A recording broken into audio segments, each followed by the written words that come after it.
So the next thing we'll do, we're going to search for remote databases. What would I like to inform you that EndNote, within EndNote, it actually allows you to search for remote databases. If you see the library panel, you can see there's an online search library panel.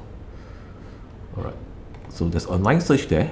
All right, and you can search different library panel, different library. Let us search for Web of Science library, Web of Science. Okay, so we can search, PubMed. We will search PubMed again so that we can actually search the library. So in your reference panel, you can see there is a you have changed to PubMed. Sorry, in the search panel, you have changed to PubMed instead of searching locally. If you go back to all references, this search locally. If you go to PubMed, it will search the library, which is library online. Let us go and search the same thing, all fields. All right, and we'll search for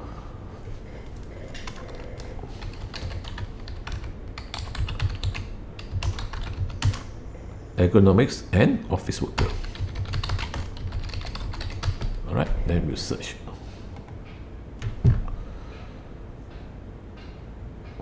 So you look at it, it's starting to search, and you have to search online, and you will find the article that you want to search online. All right, so it's only searching for 25 article, the next 50 article,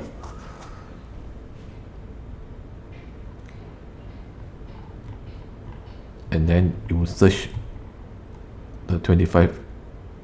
So retrieve 25 here, retrieve 50 article.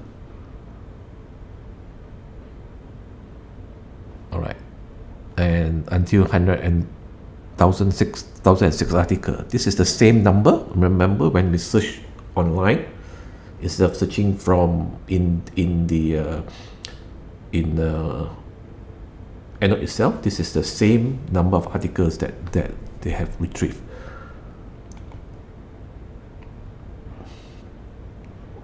So we're searching for 500 article.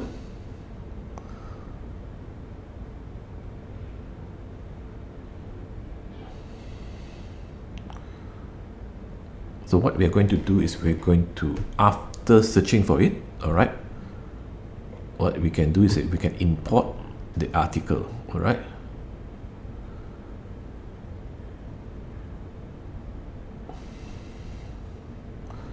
so we can actually import all the article.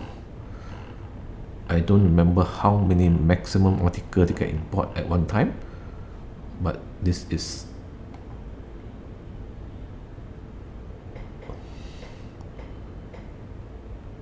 500 article.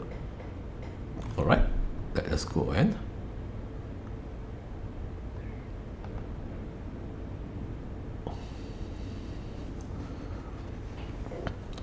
import it. So what I do is import, add, just press add, and you see that your number of total article has jumped from 48 to 548. So actually they have imported the 500 article, all right, from EndNote itself.